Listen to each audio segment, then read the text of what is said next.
નમસ્કાર, આપ જોઈ રહ્યા છો ન્યૂઝ 18 ગુજરાતીને હું છું લુબના। ઈરાન અને ઇઝરાયલ વચ્ચેના યુદ્ધ બાદ અનેક આંતરરાષ્ટ્રીય ફ્લાઇટ બંધ કરવાની ફરજ પડી છે, જેના કારણે ઉમરાહ કરવા ગયેલા ઘણા ભારતીયો વિદેશમાં ફસાયા હતા। જો કે ભારત સરકાર મુસાફરોના વારે આવી તેમને પરત ભારત લાવવાના પગલાં લીધા છે। બુધવારે મોડી સાંજે 200 થી વધુ મુસાફરો સાથેની ફ્લાઇટ અમદાવાદ એરપોર્ટ ખાતે પહોંચી હતી।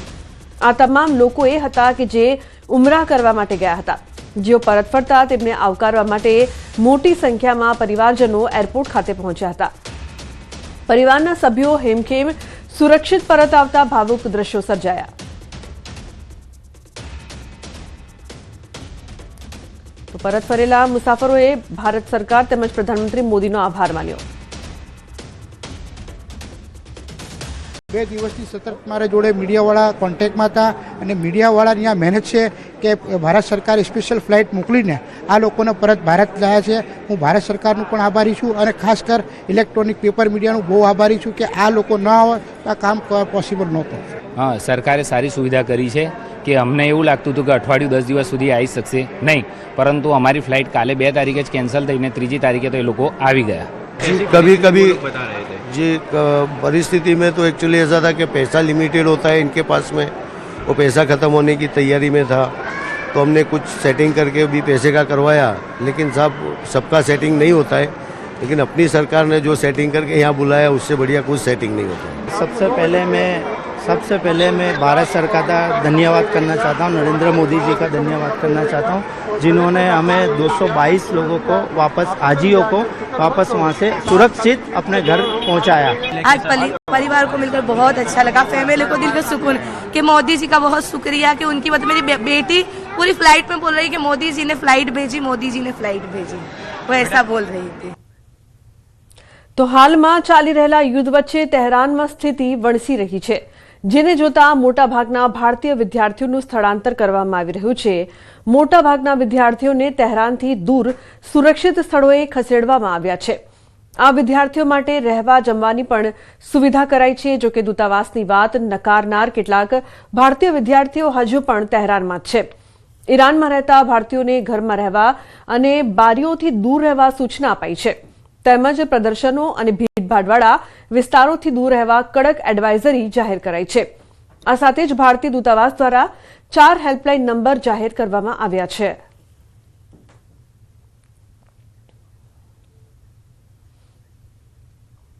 તો અન્ય સમાચાર, મહેસાણાથી ઊંઝા પાસે ફરી પકડાયું છે શંકાસ્પદ જીરું। ઊંઝા પાટણ હાઈવે પર આવેલ સિંહી ગામે ફૂડ વિભાગના દરોડા।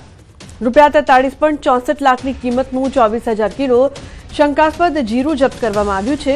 તો 4.85 લાખની કિંમતનું પેકિંગ કરેલું 2,628 કિલો જીરું પણ કબજે કરવામાં આવ્યું છે।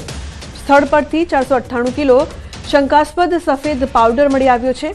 જીરામાં સફેદ પાવડર ભેળવી વેચાણ કરાતું હોવાની પ્રાથમિક વિગતો સામે આવી છે। તો ફૂડ વિભાગે જીરાના સેમ્પલ લઈ વધુ તપાસ માટે લેબમાં મોકલ્યા છે। જીરાના સેમ્પલ તપાસ માટે લેબમાં મોકલાયા છે। ઉલ્લેખનીય છે, આ અંગે વધુ તપાસ કરવામાં આવશે। સિંહી ગામે ફૂડ વિભાગના દરોડા।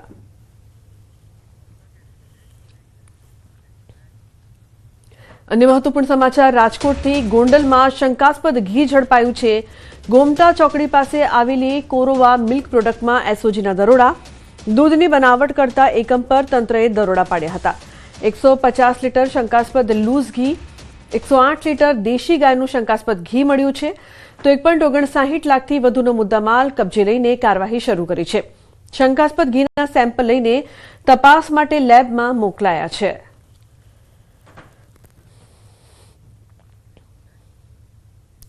છોટાઉદેપુરમાં રખડતા શ્વાનનો આતંક સામે આવ્યો છે। 8 વર્ષના માસૂમ પર શ્વાને હુમલાનો પ્રયાસ કર્યો।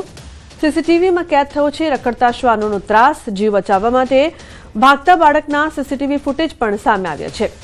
એક પછી એક 3 શ્વાનોએ હુમલાનો પ્રયાસ કર્યો। રસ્તા પર રમતા બાળકને કરડવાનો શ્વાને પ્રયાસ કર્યો હતો। તો રખડતા શ્વાનના મુદ્દે નગરપાલિકા ઘોર નિંદ્રામાં।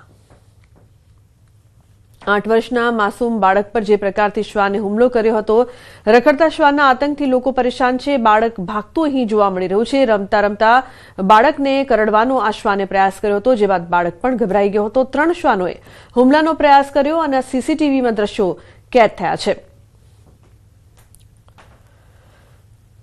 રાજકોટ જિલ્લામાં ગોઝારો અકસ્માત સર્જાયો છે. 4 વ્યક્તિઓ માટે એક ટ્રક કાળ બનીને ત્રાટક્યો. મેટ્રોડા જેડીસીના ગેટ નંબર 3ની અંદર આ ઘટના બની છે. મંગળવારની રાત્રે 9:30 વાગ્યાની આસપાસ ટ્રક ચાલક ગેટની અંદર તરફ જઈ રહ્યો હતો, જ્યારે રિક્ષા ગેટની બહાર તરફ આવી રહી હતી. તે સમયે બંને વચ્ચે ભીષણ ટક્કર થઈ હતી. આ અકસ્માતમાં રિક્ષા ચાલક સુનિલ વરાણિયા તેમજ 2 સગા ભાઈઓ વિજય અને વિશાલ ગગડિયાનું ઘટના સ્થળે મૃત્યુ થયું છે. અન્ય એક ઇજાગ્રસ્તને રાજકોટ સિવિલ હોસ્પિટલ ખસેડવામાં આવ્યો છે, પરંતુ સારવાર દરમિયાન તેનું પણ મોત થયું. અકસ્માત બાદ ટ્રક ચાલકે ફરાર થવાનો પ્રયાસ કર્યો હતો, પરંતુ પોલીસે તેને ઝડપી આગળની તપાસ શરૂ કરી છે. 500 થી 700 મીટર વચ્ચે એક ટ્રક અને ઓટો રિક્ષા વચ્ચે અકસ્માત થયું. ટ્રક ખાલી હતો અને મેટ્રોડા જીઆઈડીસીની અંદર જતો હતો અને ઓટો રિક્ષા ત્યાંથી બહાર નીકળતો હતો. તો આ ઓટો રિક્ષામાં બેઠેલા વિજય શિવાભાઈ કાગડિયા, વિશાલ શિવાભાઈ કાગડિયા અને ઓટો ડ્રાઈવર સુનિલ અલસીભાઈ વારણિયા અને ચોથા એક માણસ હતા જેનું આઈડેન્ટિફિકેશન હાલ બાકી છે. આ ચારોચારની ઘટના સ્થળ પર 3ની ઘટના સ્થળ ઉપર ડેથ થઈ ગઈ અને એક માણસ અને અહીંયાથી સિવિલ હોસ્પિટલ રાજકોટમાં અહીંયાથી સારવાર માટે લઈને જતા હતા. ત્યાં સારવાર દરમિયાન એની પણ ડેથ થઈ ગઈ. તો 4 ટોટલ જો સવારી હતી ઓટોમાં, આ ચારોચારની આ અકસ્માતમાં ડેથ થઈ છે. સુરતના કુખ્યાત drugs mafia Shiva Jhala gang સામે પોલીસની કાર્યવાહી યથાવત છે. 1 વર્ષથી ફરાર રેઢો સાગરીત ઇમરાન ગડ્ડી મહારાષ્ટ્રથી ઝડપાયો. જલગાંવના રાવેર ખાતેથી ક્રાઇમ બ્રાન્ચની ટીમે દબોચ્યો. એસઓજીએ ઓગસ્ટ 2025માં શિવા ઝાલાને એમડી ડ્રગ્સ કેસમાં ઝડપી પાડ્યો હતો અને આ ડ્રગ્સમાં ઝડપાયેલો આરોપી ઇમરાન ગડ્ડીએ જ મંગાવી હોવાનું તપાસમાં સામે આવ્યું હતું. ડ્રગ્સ કેસમાં ઉપયોગમાં લેવાયેલા વોકી ટોકી અને હથિયારો અંગે પૂછપરછ શરૂ કરાઈ છે. તો ડ્રગ્સની હેરાફેરી, લૂંટ અને હથિયાર રાખવાના અનેક ગુનાઓમાં સંડોવણી હતી. આરોપી ઇમરાન ગડ્ડી સામે લૂંટ, અપહરણ સહિતની પણ ફરિયાદો નોંધાયેલી છે. વિવિધ પોલીસ સ્ટેશનમાં 14થી વધુ ગંભીર ગુના નોંધાયા છે. તો બીજી તરફ સુરેન્દ્રનગરના ભોગાવો રિવરફ્રન્ટ રોડ પર રોફ જમાવતો વિડીયો બનાવવો યુવકોને ભારે પડ્યો છે. કારના બોનેટ પર બેસી રોફ જમાવતો વિડીયો બનાવી અપલોડ કરાઈ હતી. આ વિડીયો પોલીસને ધ્યાને આવતા પોલીસે શખ્સોને ઝડપી પાડ્યા છે. જોખમી રીતે કાર ચલાવી અન્ય લોકોના જીવ પણ જોખમમાં મૂક્યા હતા. તો પોલીસે કાર ચાલક અને બોનેટ પર બેઠેલા 2 મિત્રો સહિત 3 શખ્સોને પોલીસ મથકે લાવીને કાયદેસરની કાર્યવાહી કરી કાયદાનું ભાન કરાવ્યું છે.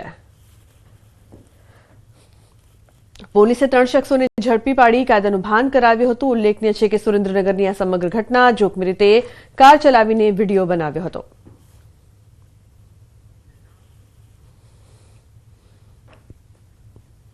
અમદાવાદના નરોડા વિસ્તારમાં જ્વેલર્સની દુકાનોમાં ગ્રાહક બની સોનાના દાગીનાની ચોરી કરતી 2 મહિલાઓની નરોડા પોલીસે ધરપકડ કરી છે. આરોપી ગીતાબેન દેવી પૂજક અને કોયલબેન દેવી પૂજક ગ્રાહકનો સ્વાંગ રચી દુકાનમાં પ્રવેશતી અને સોનીની નજર ચૂકવી દાગીના ચોરીને ફરાર થઈ જતી હતી. આ સમગ્ર ઘટના સીસીટીવીમાં કેદ થતા પોલીસે બાતમીના આધારે બંનેને ઝડપી લઈ ₹90,000ના 15 સોનાની ચુન્નીઓ અને 2 સોનાની કાનની કડીઓ કબજે કરી છે. પૂછપરછ દરમિયાન 5 દિવસ અગાઉ પણ ચોરી કર્યાની કબૂલાત સામે આવી છે. હાલ પોલીસે ગુનો નોંધીને વધુ તપાસ હાથ ધરી છે. પોલીસની ડી સ્ટાફે 2 મહિલાઓની ધરપકડ કરી છે. હવે એ મહિલાઓ જે છે એ જ્વેલર્સની દુકાનોમાં જઈને ત્યાં એક કસ્ટમરનો સ્વાંગ રચીને ત્યાંથી ચોરી કરતી હતી અને થોડા દિવસો પહેલાં એ જે જ્વેલર્સ જે નરોડા વિસ્તારમાં છે ત્યાંથી ચોરી કરી હતી. આ ચોરીનો જે કુલ મુદ્દામાલ છે જેમાં ચુન્નીઓ નગ 15 અને કાનની કડી કુલ 90,000નો આ મુદ્દામાલ પણ પોલીસે રિકવર કર્યું છે અને એમાં 2 મહિલાઓને પોલીસે કસ્ટડીમાં લીધું છે. સુપ્રસિદ્ધ યાત્રાધામ વડતાલ સ્વામિનારાયણ મંદિરમાં 210 વર્ષની ઐતિહાસિક પરંપરા મુજબ ભવ્ય અને દિવ્ય રંગોત્સવ હર્ષોલ્લાસ સાથે ઉજવાયો છે. આ ઉત્સવમાં લાખો યુવાનો કોઈ ફિલ્મી ગીતોના બદલે ડીજે પર માત્ર હરિ કીર્તનના તાલે ભક્તિભાવપૂર્વક ઝૂમી ઉઠ્યા હતા. ભગવાન સ્વામિનારાયણે 210 વર્ષ પૂર્વે વડતાલમાં 12 બારણાના હિંડોળે ઝૂલીને જે રંગોત્સવ કર્યો હતો તેની સ્મૃતિમાં આ ભવ્યાતિ ભવ્ય આયોજન કરવામાં આવ્યું હતું. તો હરિકીર્તનના તાલે ભક્તિભાવપૂર્વક ઉજવણી કરવામાં આવી હતી. વડતાલમાં હર્ષોલ્લાસ સાથે ઉજવણી. 210 વર્ષની આ ઐતિહાસિક પરંપરા હજુ પણ યથાવત. તો દિવ્ય રંગોત્સવ હર્ષોલ્લાસ સાથે ઉજવાયો હતો.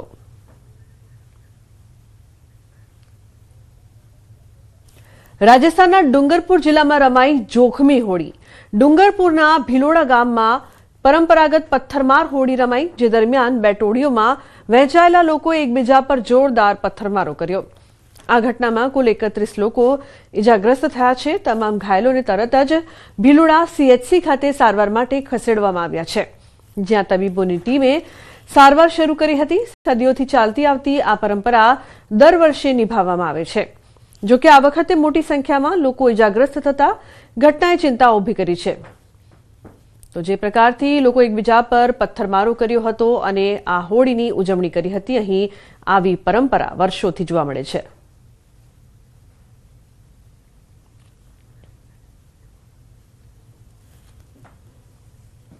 તો અન્ય સમાચાર, અમદાવાદથી છારાનગરમાં લૂંટ વિથ મર્ડરની ઘટના સામે આવી છે. 60 વર્ષીય વૃદ્ધાની હત્યા કરીને લૂંટ ચલાવી. રાતના સમયે 3 લૂંટારોએ ઘટનાને અંજામ આપ્યો હતો. હત્યા કરી ઘરમાંથી ચોરી કરી ફરાર થયા હતા. પોલીસે આ સમગ્ર મામલે તપાસ હાથ ધરી છે.